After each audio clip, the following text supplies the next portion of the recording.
Olá, bem-vindo a mais um Fintechs e Novos Investimentos. E hoje nós vamos falar sobre investimento em criptomoedas.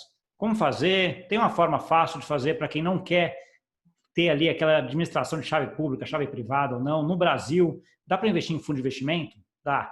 E hoje eu estou aqui com o Bruno, que é advogado de formação e sócio da Hashdex. Tudo bom, Bruno? Tudo bem? Tudo bom, Gustavo. Obrigado aí pelo convite. Tá bom, obrigado a você. Bruno, acho que a primeira coisa, explica um pouquinho aí como é que foi a trajetória da Hashdex, né? Que hoje ela tem alguns fundos aí de investimentos, depois a gente vai entrar um pouquinho neles até para quem tiver interesse, saber como é que funciona. Mas conta um pouquinho a história, como é que você já trabalhou em vários escritórios de advocacia, né? Como é que você saiu do escritório de advocacia e foi aí para a Hashdex? Foi interessante. A Hashtags ela começou ali no comecinho de 2018, então 2 anos, vai fazer 2 anos e meio agora. Muito pela ideia do Marcelo Sampaio, né, que é o nosso CEO, junto com alguns fundadores.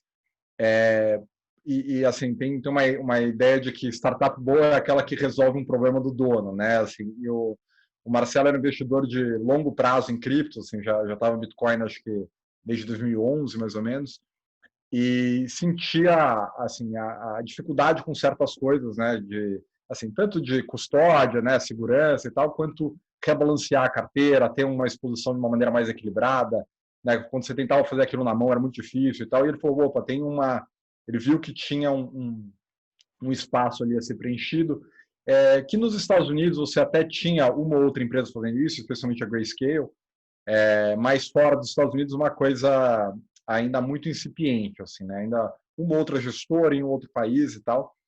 E aí, enfim, o Marcelo seguiu um caminho que não é comum para as gestoras, que a gente também tem investimentos de venture capital por trás. Então, tem alguns fundos grandes aqui do Brasil, lá de fora. Então, lá fora, Social Capital, Canary aqui no Brasil, Outlier Ventures, Graph Ventures.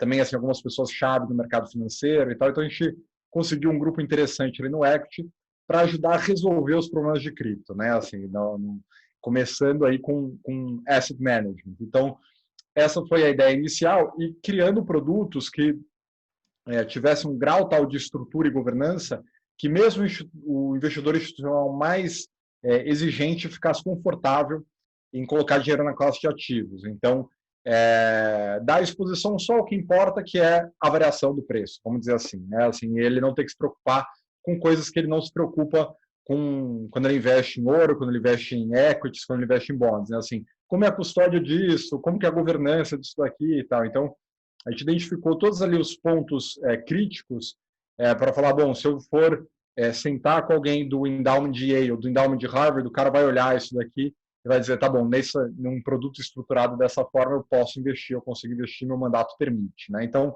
começa com essa ideia e, óbvio, com uma ideia de democratização e gerar acesso. Assim, se você consegue ter acesso a institucional mais alto, você necessariamente consegue ter acesso ao varejo também, né? Assim, a barra é muito mais alta ali e isso envolve coisas do tipo você ter os fundos disponíveis em plataformas de investimentos, que também vai passar por uma due diligence e tal. Então, a ideia desde o começo foi vamos gerar uma coisa muito, muito sólida para que resista a qualquer auditoria, a qualquer teste, os mais altos níveis de segurança, e aí a gente começa. Então foi isso ali. Eu era advogado externo da empresa, eu tocava era de fintech no Veirano, e a ironia é que o Ricardo Veirano, que é o managing partner do Veirano, é concunhado do Marcelo. Ele falou assim, meu cunhado tá com um negócio aí novo, tal de cripto e tal, assim, vai falar com ele. Eu fui falar, acabou que eu mudei de lado na mesa ali, mas acho que foi natural, porque, enfim, eu trabalhava com fintech há alguns anos, sempre trabalhei com mercado de capitais, fintech,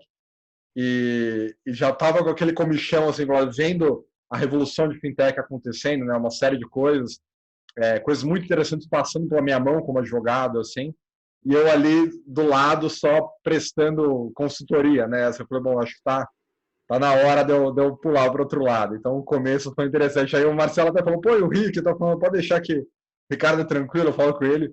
E ele até é investidor nosso, ele assim, é super amigo nosso, e ele tá feliz que eu tô cuidando das coisas dele, mas de outro lado, né? Então, Pô, foi um começo tudo em por aí. casa, aí tudo entre amigos, né? Tá Isso é tudo em bom. casa, Trabalhar num exatamente. ambiente bom, né?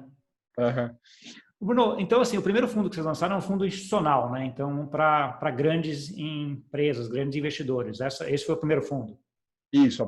Então, a primeira coisa que a gente fez foi a gente construir um fundo lá fora, um fundo em Cayman.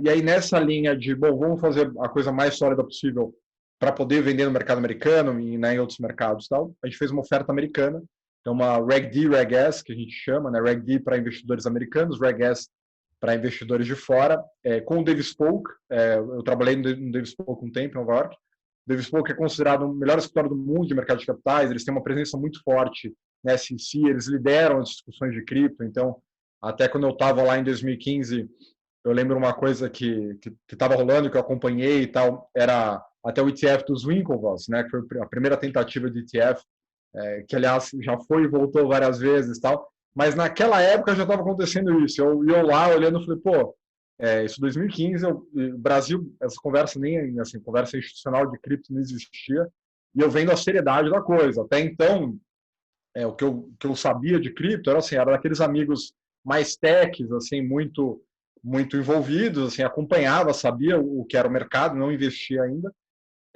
mas ainda era uma coisa bem assim na margem, e aí aquilo ali foi bem para abrir meus olhos, assim. E enfim, o Davis Polk tem esse papel de liderança, a gente, enfim, contratou-os para elaborar o fundo, né, para lançar o fundo, e também para ajudar a gente na construção do índice, né, que eu acho que foi a grande sacada inicial que a gente teve, dentro dessa ideia do Marcelo, de, bom, é muito difícil hoje, e aí me adiantando um pouco, falando da lógica, assim, do produto inicial.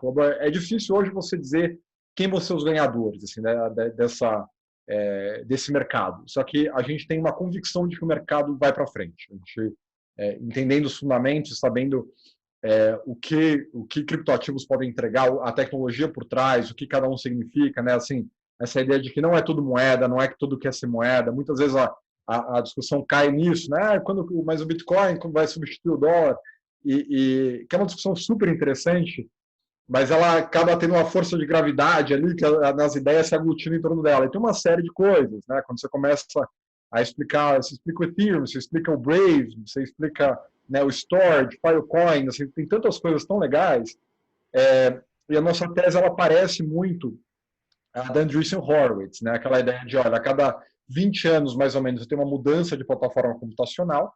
Você teve, né, mainframe nos anos 60, você teve PC nos anos 80, aí você tem a internet, mais smartphones ali nos 90, 2000, e cripto é o novo passo. Assim, cripto é o que a gente chama de internet do valor, né, que destrava fontes de valor, assim como a internet destravou fontes de informação, todo mundo hoje produz e consome conteúdo de maneira assim, ampla, democrática e tal.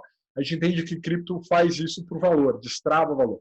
E aí, olhando esse cenário, fala, bom, isso acaba sendo, uma certa medida, uma corrida de projetos, né? Assim, parecendo um pouco um investimento em VC, né? Você tem projetos ali que são muito interessantes, são uma fase muito incipiente e que daqui a 3, 4, 5, 10 anos vão ser muito grandes.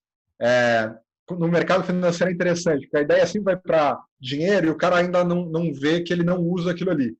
E uma coisa que a gente fala muito assim nas nossas interações com os investidores em geral, principalmente o mercado, o pessoal bem roots assim, de mercado, isso aqui é tech. E tech em geral você não entende, assim, você não precisa ter opinião formada sobre AI, sobre cloud, né? Só que quando você fala de moeda, o pessoal de mercado financeiro acha que tem que ter uma opinião, porque é moeda, né? Tem que falar do dólar, tem que falar do yuan, né? Então tem que falar do Bitcoin. Eles sentem essas coisas. Quando você mostra que, olha, na verdade, isso aí entra aqueles truismos ali, não, blockchain good, Bitcoin bad, né? Essas coisas assim que aparecem. Você mostra, olha, é bem mais profundo do que isso. A gente está falando de modelo tecnológico, e isso, você sabe que leva um tempo, né, para se encaixar. Aí eles acabam dando uma relaxada. Tem exemplos do tipo Paul Krugman em 97, né, falando que a internet não ia ser mais importante que o fax, né? Assim, então, a tecnologia leva um tempo para se estabelecer, depois estabelece, ela vem. Então, nessa linha a gente falou, bom, como que a gente consegue capturar isso? A melhor forma é um índice, né? Então, um índice que represente o mercado, que eu tenha exposição ao mercado, a beta mesmo. A gente sabe aquilo, fundos de índice batem os fundos ativos em 85%, 90% dos casos. Né? Essa gestão ativa é uma coisa complicada de você bater um índice. No mercado de cripto, mais ainda. Né? Assim, se o velho investe em cripto, essa ideia de, né, assim, Warren Buffett, escolher um ativo que é interessante, o longo prazo e tal, isso é especialmente difícil em cripto porque ele tem essa cara de VC, os projetos estão muito iniciais, e quem acaba fazendo bem é Andreessen Horowitz, Square Ventures, esses fundos de VC mesmo, com fundos ilíquidos, né, esperando projetos de longo prazo.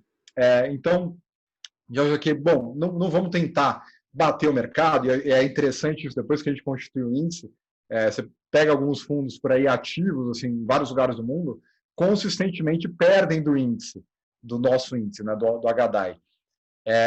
Então, ele está entregando a proposta dele, que é assim, que é representar o mercado como um todo, e a gente teve um super trabalho com ele. A gente gastou assim, vários meses com consultores aqui do Brasil, lá de fora, o pessoal do Dave Spoke, então, assim, então, algumas pessoas que participaram foram o Axel Simonsen, que era sócio da Vinci, agora do Itaú. O Axel é um PhD em índice em Princeton, né? Então, um cara realmente assim, dedicou a vida ali a entender índice. O Steve Koshansky, que tocava a iniciativa de Digital Currencies do MIT, que é um sócio nosso, também investidor nosso, também participou bem da construção no começo. O Chris Schnell, que é um sócio do Dave Spoke, que é considerado o melhor advogado de índice do mundo, que existe isso, né? Então, a gente gastou muito tempo com a metodologia e ela resiste realmente a qualquer análise, tanto é que ela é disseminada, publicada pela Nasdaq, né? Assim, a gente passou por uma auditoria pela Nasdaq, olharam os fundamentos, e você aí no seu Google Finance, né, no seu iPhone, você consegue ter acesso ao HDAI. Você botar lá o circunflexo HDAI e você acompanha o índice. E ele é um índice baseado em liquidez, é isso? Ele é baseado em market. Ele é baseado em market cap. Então, eu acabei não falando do fundo. O fundo lá fora, o fundo Cayman, ele acompanha o índice, né? Ele é um quase ETF. Só voltar um pouquinho antes, porque senão a gente entra no índice e não fala do fundo. Na verdade, você montou um fundo em Cayman, distribuiu lá fora e você montou um fundo no Brasil que aplica nele para quem quisesse investir no Brasil. Isso. Então, esse o lado de fora é o fundo master, que aplica em cripto diretamente. Então, é ele que realiza realmente as operações no mercado de cripto. E aqui no Brasil a gente tem fundos espelho com diferentes proporções. Só uma coisa que sempre é uma pergunta que acaba caindo. A custódia dessa cripto está onde? A custódia a gente faz com custodiantes profissionais, né? Então, lá fora, o fundo contratou, a gente usa especialmente BitGo e Coinbase Institutional. A gente já teve alguns custodiantes diferentes, mas todos nesse nível, assim, com uma série de fatores que a gente leva em conta, né? Assim, então, tem que ser regulado nos Estados Unidos, tem que ter... a gente usa a Volt também, que agora foi adquirida pela Genesis, né? Que é na Inglaterra.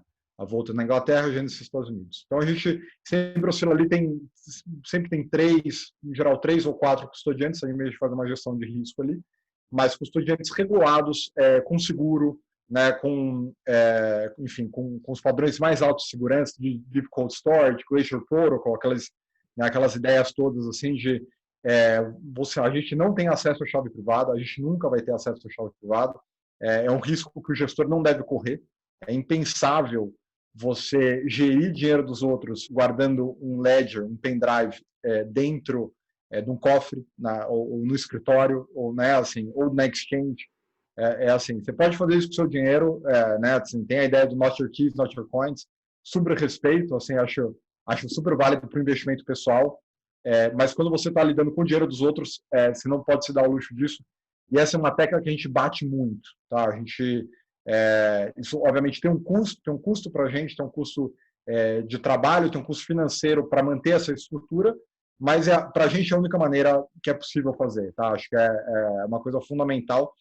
Se você olhar todos os eventos de segurança, os problemas de cripto e tal, na origem está um descuido com a chave privada, né? Então, até por isso essa pergunta, que é uma pergunta bastante comum, né? De como é que faz essa custódia, que é isso, né? Que é o grande risco de a chave privada perder ou alguém utilizar ela de uma forma errada. Então, aí você tem esse fundo lá fora, que é um fundo passivo, HDAI, com custódia, né, nesses lugares que você comentou. E aí quem investe nele é um fundo do Brasil.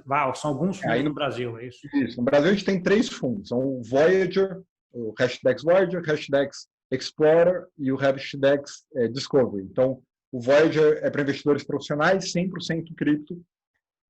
O Explorer é para investidores qualificados, 40% cripto, 60% renda fixa.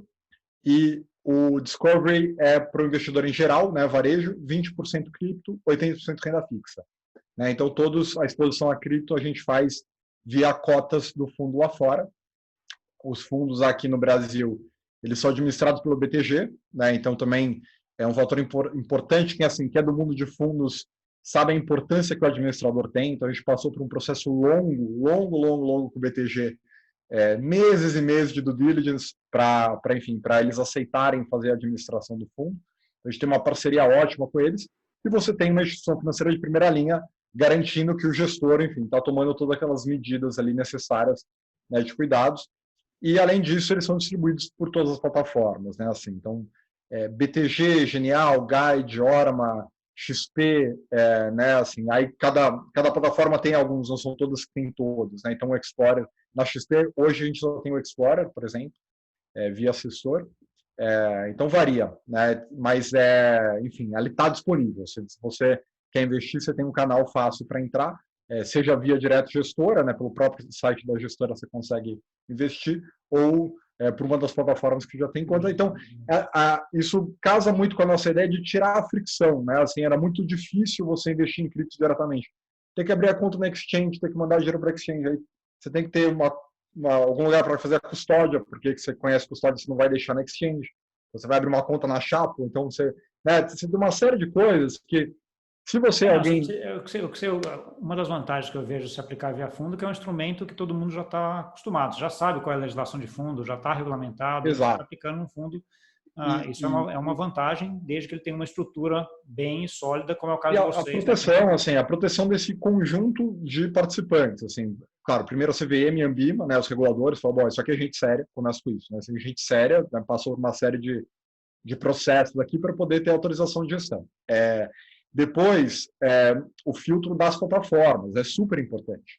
Né? Assim, a gente, o trabalho que a gente teve para colocar os fundos no BTG Digital, na XP, na GAD, na hora, né, assim, assim, literalmente anos de trabalho, assim, um ano e meio, às vezes, na XP foi isso, mais ou menos, um ano e meio de conversa para você conseguir fazer. Por quê? Porque são conversas, assim, aí você pega a custódia, vamos explicar a custódia, são 10 reuniões só sobre custódia, né? Vai explicar no detalhe como aquilo funciona e tal.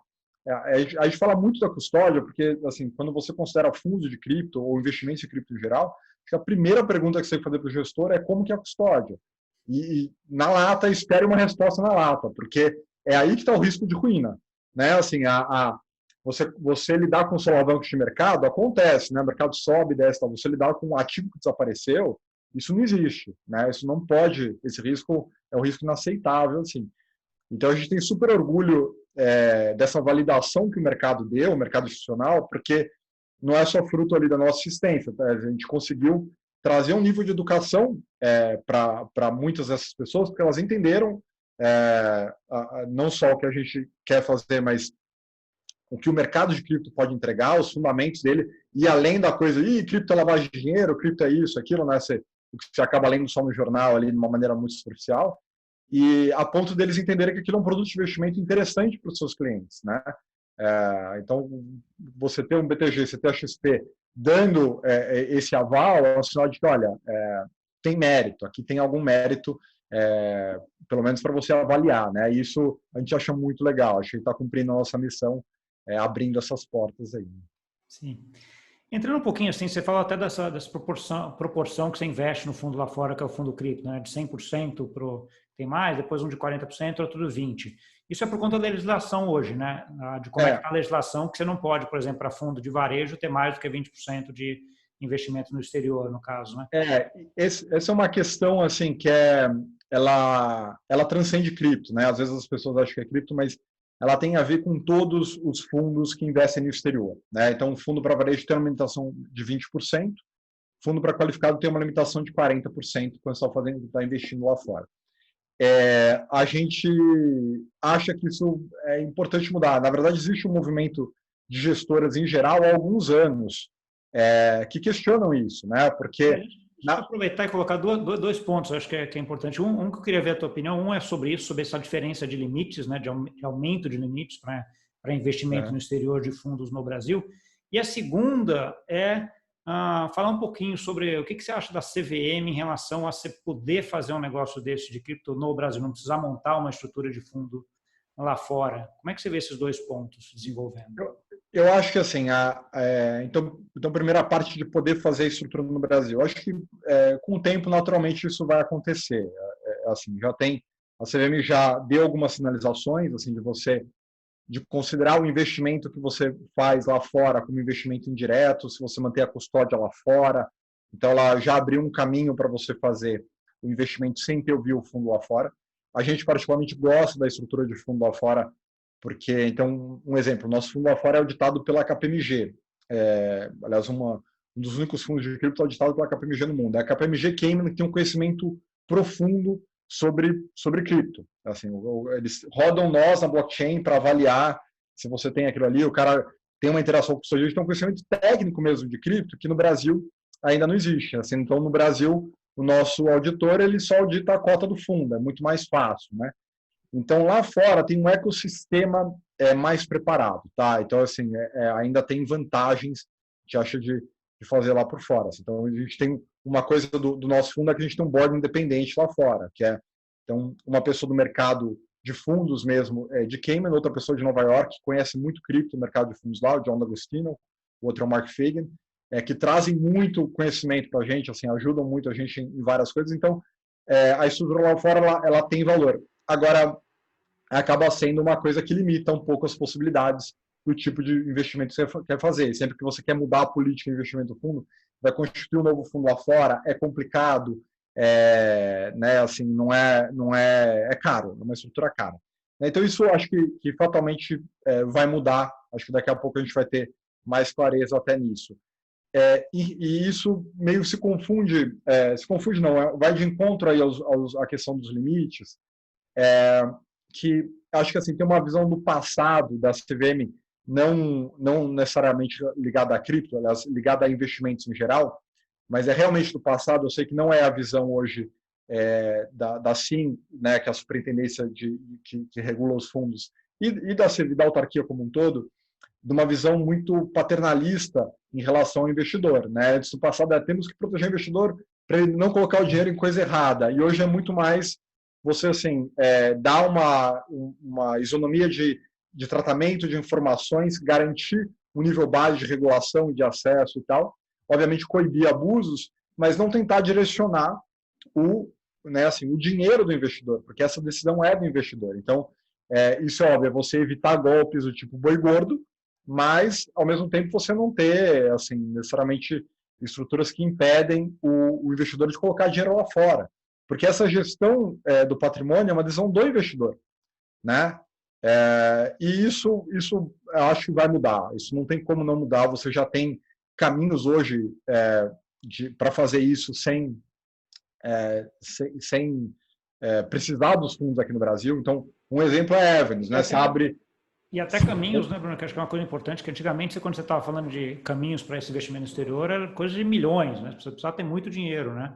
Você tem várias formas com uma pessoa comum com R$1.000 pode fazer algum investimento, né? Então, lá fora. E aí, assim, eu acho que assim, está muito clara a percepção de que gerou-se um risco ruim para o investidor de varejo, assim, e para o qualificado, em certa medida também, de estar excessivamente exposto ao real, né? Assim, você não ter exposição aos mercados lá fora. Então, os BDRs, vários dos BDRs, né, os não patrocinados ali, o investidor de varejo não tem acesso. Então, a própria proposta de mudança da regra de BDRs procura melhorar também o acesso. Então, assim, cabe ao investidor olhar e falar assim, eu quero investir na Tencent, eu quero investir na Apple, eu quero, né, assim, não o regulador fazer essa escolha. Então, isso passa tanto por canais de acesso direto, né, e produtos tipo BDR, até a regulação de fundos, né? E aí a coisa do... você vê como esse é um risco que acaba sendo... protege-se de um risco, que é o risco exterior. Ao mesmo tempo, você pode ter fundos super alavancados, você tem fundos super alavancados, que às vezes, né, tomam um prejuízo horroroso e gera um prejuízo horroroso para o investidor de varejo. Então o problema onde está o problema? Então, eu vou proibir a alavancagem? Não vou. eu vou garantir que o investidor saiba o que é alavancagem, que ele saiba o risco que ele está correndo, né? Assim, e aí sim, assim, leva a informação, confia na capacidade das pessoas de avaliar aquela informação. Eu acho que passa por uma estratégia que a CVM tem batido bastante também, que é a estratégia de educação financeira, né? As pessoas terem uma educação financeira e saberem mais, estarem mais cientes de risco-retorno, né? Não é aquela ideia de que você tem freelance, de que você consegue aplicar lá ganhando hoje 20%, 30% ao ano sem risco nenhum, né? Então, ou seja, acho que essa educação financeira, a estratégia da CVM vai exatamente nessa linha que você tá comentando e vai surtir efeito, né? E acho que é muito, assim, isso é louvável, a diferença, assim, eu lembro, algum tempo atrás, discutindo outro assunto com alguém da CVM, assim, em outro contexto, outro produto e tal, e aí eu lembro da pessoa falar assim, não, mas o investidor brasileiro não deve botar dinheiro nessas coisas, ele deve botar dinheiro em infraestrutura. Eu falo assim, pera, não é o seu papel. Aliás, isso, né, assim, lembrando que, assim, o Grupo X era infraestrutura, né? O Grupo X era infraestrutura. Então, assim, não, acho que não é o papel do regulador. A CVM sabe muito bem disso hoje. Acho que a gestão atual e o corpo técnico tem muito claro isso. Em linha com os melhores reguladores do mundo. Você olha a SEC, o que a SEC faz, você olha uma AMF, você olha, né, assim, FCA, assim, você tem realmente uma lógica ali de, claro, coibir o que é muito extremo, o que é muito assim, excessivo e tal, mas o resto confiar, assim, levar a educação e confiar que o investidor vai saber, está agindo no melhor interesse dele próprio, ele vai ser a melhor pessoa para tomar as decisões. Tá bom. Bruno, eu queria explorar um pouquinho mais agora sobre o HDAI, né, que é o que vocês criaram. Como é que é a fórmula, como é que ele funciona, assim, como é que ele é? Porque eu imagino que você tenha que rebalanceá-lo de tempos em tempos, né? Porque esse mundo cripto, se a própria Bovespa rebalanceia a cada 4 meses, né? No mundo cripto o negócio é muito mais volátil, esse rebalanceamento de market cap que você tem que fazer. E um outro ponto em relação ao índice ok, vocês bolaram um índice com a ideia de, cara, eu sei que aquele segmento vai ser o segmento disruptivo, que vai mudar, mas eu não sei qual que vai ser o winner, qual que vai ser o ganhador individual, e por isso eu montei o índice, né? Mas o que a gente vê aí nesses últimos anos é que o Bitcoin, eu imagino que ele praticamente seja ali o mais importante do índice, com talvez alguma mudança em algum período, né? Conta acho que um pouquinho para a gente dessa história e como é que funciona o rebalanceamento do índice. Legal. Então assim, o índice, construção de índice é uma coisa super interessante, porque você tem vários caminhos para seguir, e a gente aprendeu muito ao longo do processo. Enfim, é um trabalho constante de você reavaliar o índice e pensar, né, como você pode melhorar. Então a gente olhou e falou, tá bom, como é que a gente vai criar um índice aqui e representar o mercado? Quando você olha o Ibovespa, a primeira regra é que o ativo, né, ele tem que ser listado na B3, ele tem que estar listado ali na B3. Então é fácil, você começa com um universo de ativos, são aqueles ali de todas as empresas listadas. Com cripto, como é que você faz isso? Porque você não tem... já começa uma dificuldade, né? Listado onde? A primeira regra já, né? Como que eu defino qual que é o universo elegível de ativos? Então, a definição do universo elegível, ela é 90% do processo. Então, a gente olhou e falou assim, então tá bom, vamos inverter um pouco a lógica e olhar assim, quais são as exchanges que têm credibilidade? Porque as exchanges que têm credibilidade, elas naturalmente têm filtros que elas só trazem para seus clientes aqueles ativos que são melhores, né? Assim, então, ele evita scam. Então, assim, você pode pegar um exemplo de uma Coinbase, que era extrema, né? A Coinbase nada entrava, para listar era super difícil, até uma Binance, que, né, assim, que já é mais intuitivo, mas também não é que você fez um ICO agora e você lança ali no dia seguinte, né? Então, a gente tem um universo de exchanges ali, que hoje, se não me engano, acho que são 8, uma série de regras, tá, que se aplica de volume, de tamanho da... volume de negociação, regulação, uma série de coisas, né? Assim, então, aplica todas aquelas séries... Então, tá bom, essas são as exchanges elegíveis. Quando você pega essas exchanges, você parte lá de, sei lá, 5, 6 mil ativos, esse número ninguém sabe qual é, né, o número total de criptoativos, e cai para alguma coisa do tipo 800. Acho que posso estar enganado. Assim, agora, mas alguma coisa assim, né? No primeiro filtro você já seca bastante, e aí você começa a aplicar outros critérios, tá? Então, tem um critério, por exemplo, tem que ter pelo menos 4 milhões de dólares ao dia de negociação nos últimos 3 meses. Aí aquilo já enxuga mais, já cai para, não sei, 50 ativos. Aí então você começa a aplicar uma série de critérios. Por exemplo, você deve ter um critério também para tirar os stablecoins, né? O Tether, eu imagino como então a gente tem regra, assim, não entra nada que seja vinculado a outro ativo. Então, não só stablecoin, quanto um derivativo simples, assim, que é só uma representação de alguma outra coisa. Esses não entram, por quê? Porque isso distorce o índice. Né? Se eu coloco, vou imaginar que o USDC, tá $1, $1. Eu estou trazendo ali a variação do dólar, não estou trazendo a variação de cripto. Exato. Né? Então, não faz sentido. Para o índice, ele acaba distorcendo. Então, tira stablecoins.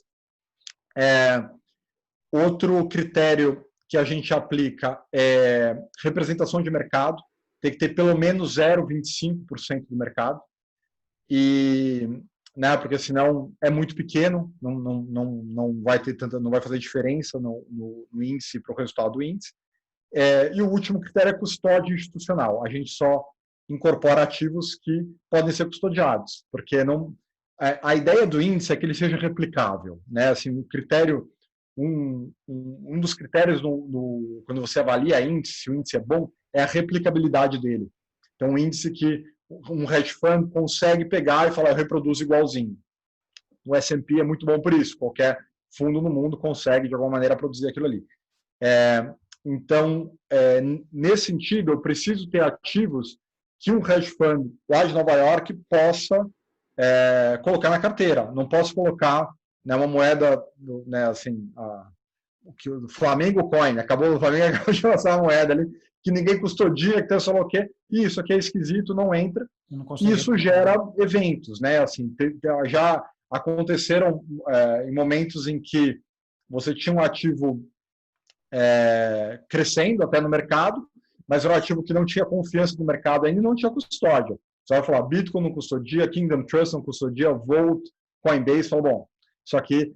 E por que não custodia? Por alguns fatores, mas assim, não tem um custo para o custodiante se adaptar, então não são todos iguais. Você pegar assim, ERC20, acaba sendo meio que igual, mas se tem uma tecnologia um pouco diferente, tem um trabalho interno, então se não tiver demanda institucional, o custodiante não vai fazer, e tem questões de segurança mesmo. O custodiante olha e fala assim, olha, esse ativo, ele tem uma falha de segurança que eu não consigo custodiar ele de maneira que eu me sinta confortável. Então, eu nunca vou incorporar ele aqui enquanto ele for assim, a menos que tenha um fork, alguma coisa assim. Entendi. Aí entrando em particularidade de cada ativo. Então, às vezes, você vai... Um ativo que você nem sabe, lá o número 18 na sua lista, você olha e fala assim, caramba, esse aqui nenhum custodiante quer trabalhar com ele. E aí, isso é interessante. Aí, quando você aplica todos esses filtros, você sai de lá de 6 mil ativos e cai para alguma coisa do tipo 15, tá? Que é o que a gente tem hoje. Até interessante, no nosso canal do YouTube, a gente fez uma apresentação nessa sexta agora, que é falando só sobre o HDAI. Então, vale a pena entrar lá, que aí está o Samir, que é nosso diretor de tecnologia, e o Stefano, e o Samir vai no detalhe de cada regra, mostrando com ilustrações, estava legal ver. Eu vou tentar colocar aquele izinho aqui, eu não sei se eu consigo colocar o izinho, mas senão eu deixo aqui no comentário aqui o link para quem quiser ir lá ver, porque foi bem legal. Né? Legal, porque quando você olha visualmente, você vê, é um funil, facilita. Tem uma imagem de um funil, e aí você decanta e sobra um grupo que você fala assim, bom, esse é o grupo de ativos investíveis. Aí você falou, bom, e aí tá bom, então você criou uma base inicial. E o rebalanceamento? O rebalanceamento é a cada 3 meses, que acaba sendo meio um padrão, assim, para muitos índices. O S&P acho que é 3 meses também. A gente rodou uma série de testes, né, assim, quando a gente estava criando o índice, e essa é uma pergunta que aparece bastante. Você, o mercado de cripto é tão dinâmico, por que você não rebalanceia a cada mês? Aí tem uma coisa importante para lembrar que é assim, o nosso índice ele é baseado em market cap, né? Então, eu defino o tamanho dos ativos de acordo com a capitalização de mercado deles. Hoje o Bitcoin tem alguma coisa como 75%. Aí Ether vai ter 10%, Ripple 8%, né? Aí vai, até o último ali, que é... Quem está entrando agora? Cosmos, acho. Tem 0,25%. Então está ali. e aí você tem aquilo ali. Como é dinâmico e como ele é baseado em market cap, a proporção ela vai se ajustando diariamente. Né? Assim, imagina, se eu tenho um Bitcoin, um Ether, um XRP, tal, o peso daquilo ali na carteira se ajusta diariamente. Né? Então, o índice, esse peso, a cada dia ele vai mudando, e eu sei, quando eu vou fazer uma alocação, então entrou dinheiro aqui do Voyager, que vai 100% lá para fora. Aí recebi, vamos dizer, R$1 milhão. Converto ali, tenho $200 mil para investir. Como que eu vou aplicar esses 200 mil? Naquela proporção daquele dia, para manter o peso naquele dia. Então, hoje é 73, aquele ali é 15, aquele ali é 6, aquele é 2, você faz de acordo com o dia. Para que serve o rebalanceamento? Para avaliar se teve alguém que caiu e alguém que entrou. É mais para baixo, O pessoal de baixo ali que muda bastante daí, né? Então, o rebalanceamento ele serve para reavaliar os constituintes, o conjunto de constituintes, e não tanto o peso. É para ver se eu vou tirar alguém e alguém vai subir. Então, você chegou e falou assim, pô, esse aqui, você tinha só o mais gol. Lembrou o mais gol, estava no começo. Aí deu, primeiro rebalanceamento caiu. Acho que foi isso. Primeiro tinha 0,26, caiu para 0,23, aí subiu, não lembro quem foi agora. Aí, né, então, mas sempre oscilou, a gente nasceu com 11, foi para 13, acho que chegou a ter 9, aí pulou para 15. Então, ele vai respondendo às flutuações de mercado, né? E a concentração também. Então, uma coisa interessante, você falou do Bitcoin. Acho que no começo, o Bitcoin chegou a ser, acho que 51%. E hoje está em 75%. Então, você mostrou... Lá, quando ele caiu lá, né, depois de 2017, a participação dele baixou bem, né? O Ether subiu bem, né? E aí uma coisa interessante, na mesma época que a gente lançou o índice, foi em setembro de 2018, saiu, acho que um pouquinho antes, saiu o índice da Bloomberg Galaxy, que eles fizeram com a Galaxy. Na Bloomberg Galaxy tem um limite artificial de 30%, nenhum ativo pode ter mais que 30%. Esse é um índice que não representa o mercado, porque o Bitcoin tem 30%. Aí você dando um super peso para os outros ativos, o mercado de cripto hoje é 75% Bitcoin. Né? Então, se você está tentando reproduzir aquele índice, você não está entregando o beta do mercado de cripto. Está entregando uma coisa ali, né, diferente. Então, isso por que era 30? Porque quando eles estavam bolando, estava uma época em que a dominância do Bitcoin estava caindo muito. Eu falava, cara, é razoável que o Bitcoin vai ficar em 40%. Chegou a bater, eu lembro quando eu estava assim, 40% mais ou menos em algum momento, se eu não me engano. E aí, podia ser muito próximo daquilo, só que aí teve uma reversão para o outro lado. Então, isso, a gente é agnóstico, tá? Assim, eu pessoalmente eu posso ter uma crença, falar, cara, eu acho que o Bitcoin vai para lá e para cá e tal.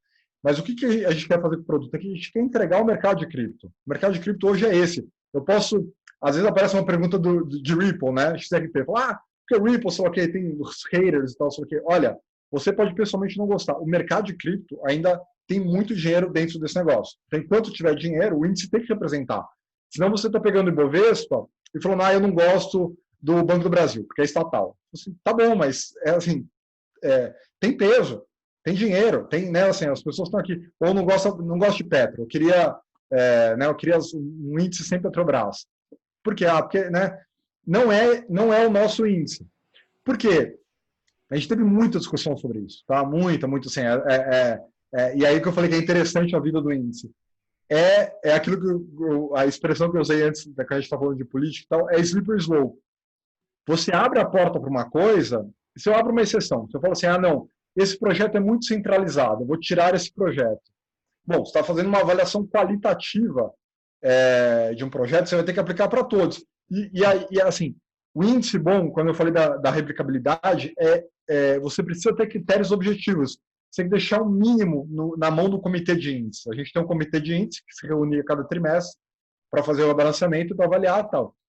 Se eu tenho o comitê de índice com muito poder de decisão, com muita discricionariedade, eu crio um índice ruim.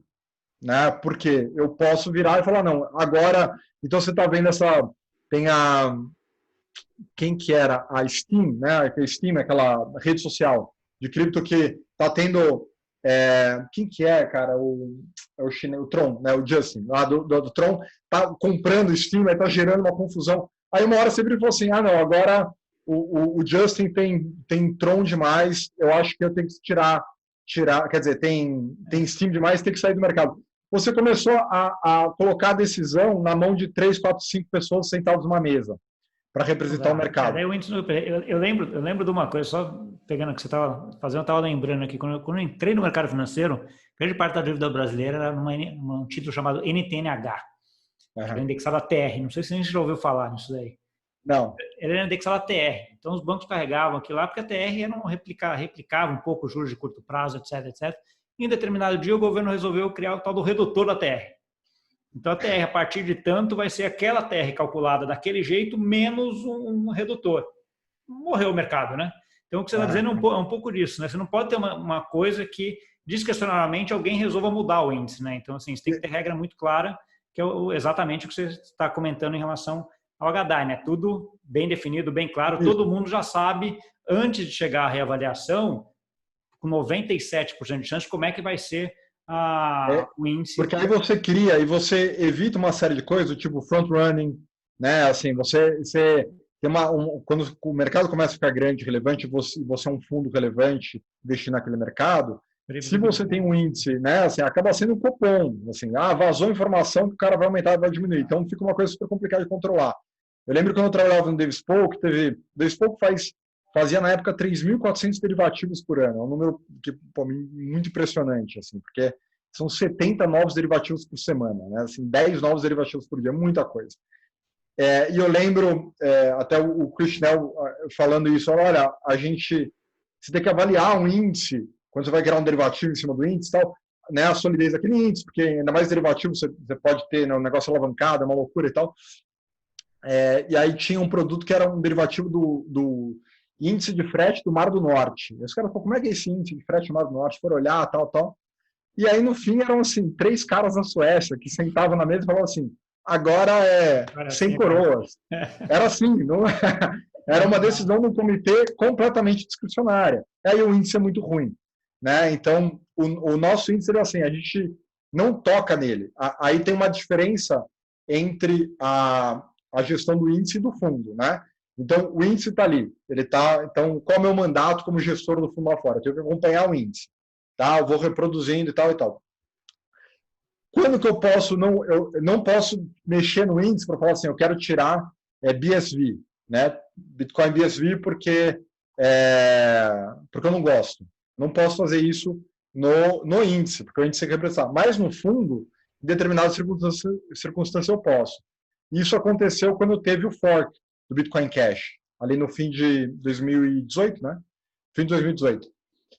Novembro, dezembro. O que aconteceu? Começou até aquela discussão do Bitcoin Cash, e agora, aí ninguém sabia o que ia acontecer. O ativo podia explodir, né? Assim, ele podia desaparecer. E quando você tem um fork, ainda mais um fork contencioso, você pode ter uma situação que nunca acontece, né? Um ativo que vale 100 que vai quebrar em dois, um de 70 e um de 30. Você não vai ter 100, enfim. Você pode ter mais, você pode ter menos e tal. Ali tinha um risco de ruína. E a gente chamou o board e falou assim, olha, eu tenho que acompanhar o índice, mas está acontecendo aqui e tal, o que a gente faz? A gente está pensando nisso e tal, aí discutimos com o board, e aí a gente tem o mandato de sempre poder fazer risk out. Assim, se tem um ativo que representa um risco existencial grande e tal, só que você pode momentaneamente sair e vai dar um erro de aderência ao índice, vai dar um tracking error. Aí tudo bem, fala, olha, eu não segui exatamente o índice nesse período, porque eu tirei. Nesse caso, por não ter colocado um que estava no índice, você não poderia colocar outro no lugar que você decidisse. Não poderia. Então, aí não é gestão ativa, é gestão passiva. Foi para a caixa. Exatamente. Foi para alguns pontos ali que você consegue ajustar. Então, ficou tudo igual, mas aquela posição deles a gente botou em dólar, foi para a caixa. Tá bom. Aí, dos dois, do Bitcoin Cash e do... Era o Bitcoin Cash ainda só, né? Porque a gente não tinha os dois. Aí, o Bitcoin Cash virou os dois, virou o ABC lá e o USD. Aí tá bom, agora existem os ativos. E aí, né, ficou uma controvérsia, várias semanas, e não tinha custódia, tal, depois assim, a gente ainda não consegue entrar aqui. Aí um saiu do índice, aí o ABC voltou, depois de um tempo o SV ali acabou entrando. Mas, então a gente tem esse, né, assim, esse cuidado de fazer aderência ao índice. naquele momento até teve um erro de aderência positivo, porque o ativo realmente perdeu valor, o dólar foi melhor estar em dólar. Então, mas não é assim, de novo é entregar beta, assim, né? A gente acredita muito, assim, a gente assim, ama o índice ele constantemente bate gestão ativa e a gente tem um mega orgulho disso, porque é sinal que ele tá indo bem ali, né? Entendi. Tá bom. Bruno, a gente está chegando no final do tempo aqui. Eu queria duas coisas. Uma que você comentasse uma curiosidade, qual o tamanho desses fundos hoje aí no Brasil, né? E acho que quem quiser aplicar por onde que aplica, você já falou, mas vale a pena enfatizar de novo. E dar uma mensagem final aí para quem está ouvindo a gente aqui. Legal.